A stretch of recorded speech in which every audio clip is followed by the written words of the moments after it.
Hi, welcome back to Shane's Main Shop. Today we're doing a rear brake job on a RAV4. And for now I'm just replacing the calipers, which is this piece here, and the pads. So obviously the first thing you need to do is get the wheel off, which I already have done. And I did spray everything ahead of time because there's two bolts back here that need to come off. One right there and one, hopefully I can show it, one right, where's my hand? Right there, there's the other one. I'm just going to take those off. And then this will take the caliper off. So we're going to go ahead and do that, and then I'll show you the next step. Now I did spray this connection here too, so we're going to be removing this hose from this one and putting it on the new caliper as well. So I'm going to go ahead and finish getting those apart. And those, just so you know, in this particular one are 14 millimeter. Okay, I've removed those two bolts right there. Now keep in mind, in this particular case, the top bolt is shorter than the bottom bolt, so when you reassemble it, you need to know that. Now sometimes it's kind of stick safe, it's been on for a while, but you can gently put a screwdriver, pry on this, and then just pry on that a little bit and it'll start to pop out, and then you can probably do the rest by hand and get that out of there. And it's important not to put too much pressure on that line. So we're going to go ahead and just swing this thing up here gently without kinking the line. We'll set it down, and what I'm going to do next is show you how to assemble the new one before you even go any further than this. Get the new one all ready to go. Incidentally, this car needs more brake work. I'm going to be replacing these dust guards back here and all that stuff, but for now it is just the caliper and pads. Alright, so the next thing I'm going to show you here is the assembly of the new caliper. You can see it comes with everything you need. They don't always, but it's got your new bolt for putting your line back on this one. The pads are separate. They don't come with it, because you can just replace those. And then this little bag here is all of the other components. Some brakes are easier than others. These are not too bad, but like I told you here, so your upper one is shorter than your lower bolt, so keep that in mind. We'll set those there. Then you have this dust guard that'll go on in the end. You have the two pins that's going to hold the pads in place, and then you have these three springs, and they go on a specific way. So I will try and walk you through this. Now, one of the brake pads has a little ear here. You can see this little dog ear type thing that sticks out. That one goes on the caliper like this. So it's the inner pad, goes against the cylinder it's going to push, and it sits just like that. Make sure you have them curved the right way so they match the rotor. So that one goes like that, and then the other one obviously goes on the other side. You're just going to drop those down in there, because you really just got to flip the whole thing over and do the work from this end. So once you have those in place, now you start the process of assembling these pins. It has to be done kind of a specific way here. These little springs here are different.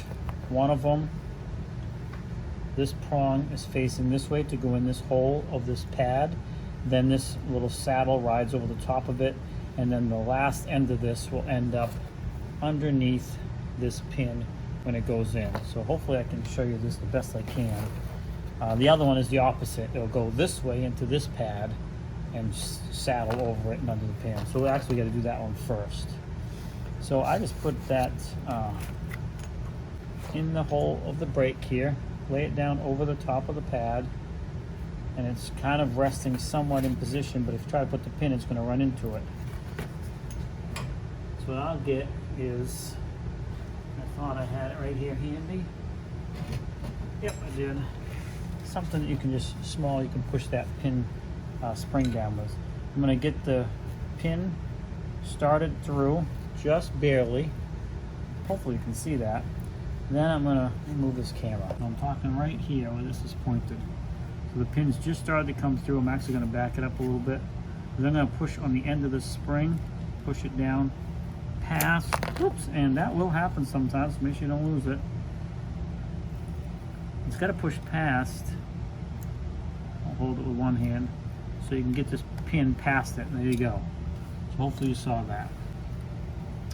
Then you're just going to continue forward with the pin a little bit, stop, and then you're going to do the other side. That one's going to go in. It's going to go in like that. Ultimately, this pin's going to go in this hole back here. to hold everything in place. So go forward a little bit more.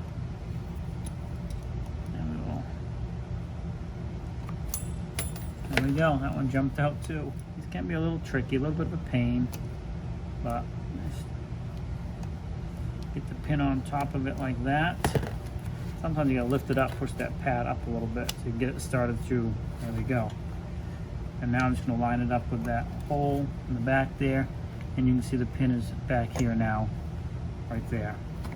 Then hold that pin in place and just slide your brake pads where they need to be. So, okay, so both of those springs are in position. Now you have this other pin that's going to go in. This one goes in a lot easier. It's in there just like that. Then you have one last spring here, and in these two pins there's some holes. So you ultimately kind of want that hole facing like that. It's going in like that. All right, let me get this one back in. And I'm going to get that hole right there. I think you can see that hopefully. Make sure we're in the camera shot.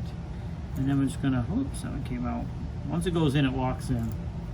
You basically got to flex this pin by pushing down in the middle, the spring, and pulling up on this end so you can get that in the hole there. And there you go. Once it's in there, that holds the pins from coming out. And that's pretty much all you need to do for those. Then you can put this dust guard on, and you get two little clips here, one here and here, and those go over the outside of the pin.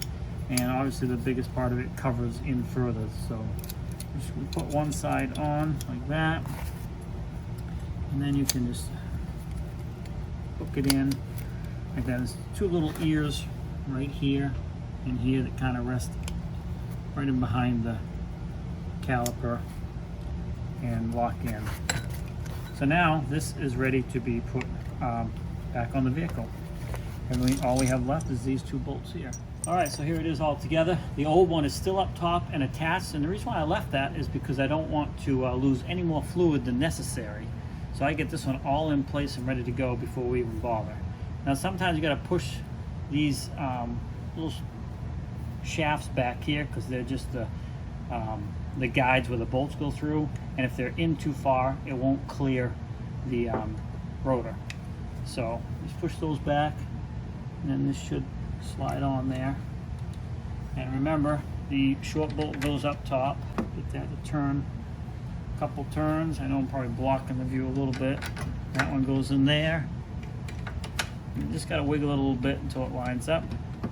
And there we go. I'm just going to go ahead and tighten these on.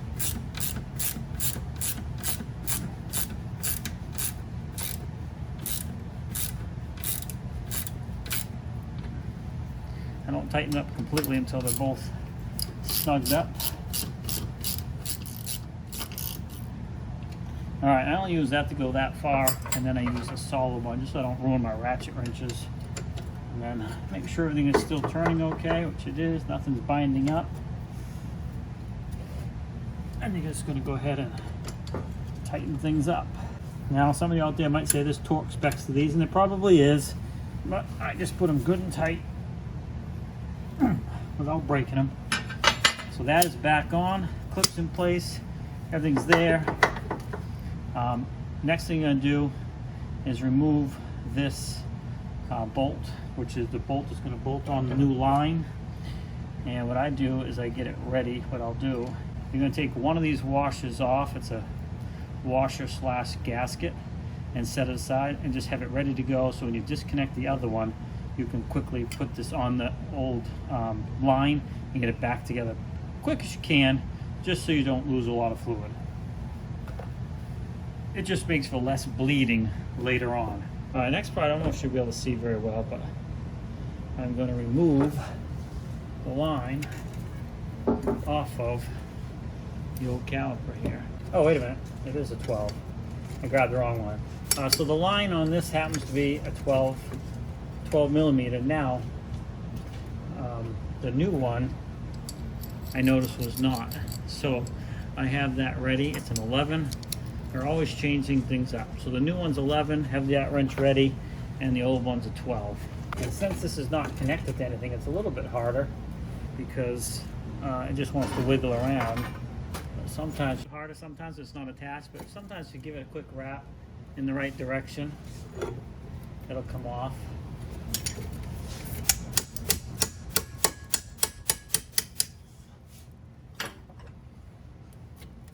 Remember, righty-tighty, lefty-loosey. Okay, so that's ready to come off now. And what I'm going to do is just try and... Now, keep in mind, this line here has a little pin here that lines up with a hole. So you just want to be ready to do it as quick as you can, just to save losing fluid. And I'm going to turn the camera here so you can see. So the line's going to go there, and that little pin's going to fit right in that hole. So you want to make sure you get it right. I mean, it won't lay flat if you don't. Alright, so I don't know if you can see up here, but I'm going to go ahead and remove this bolt. This is a hollow bolt that allows the fluid to flow through it. I'm trying to keep the line as high as I can. Get that out of the way. And you want to make sure you keep everything clean. I know you probably can't see all this. I'm just wiping off the gasket surface. I'm going to go ahead and slide the bolt through. Make sure the other side's clean. Take that other washer slash gasket I took off, slide it on, and we're ready to bring it down here and put it in position.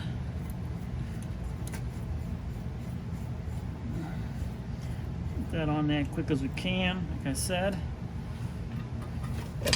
Got my 11mm ready here.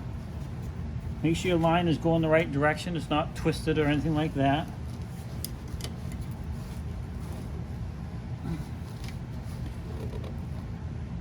And snug it up good. Wipe everything down so you can see if you have any leaks. And that's really all there is to it.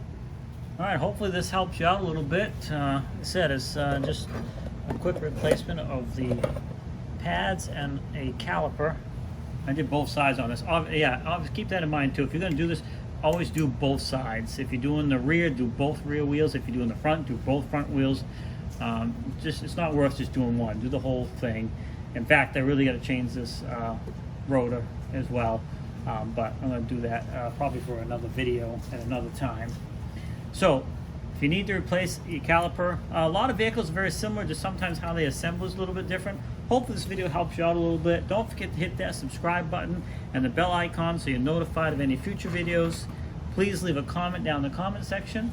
Like, subscribe, have a great day, and we'll see you in the next video.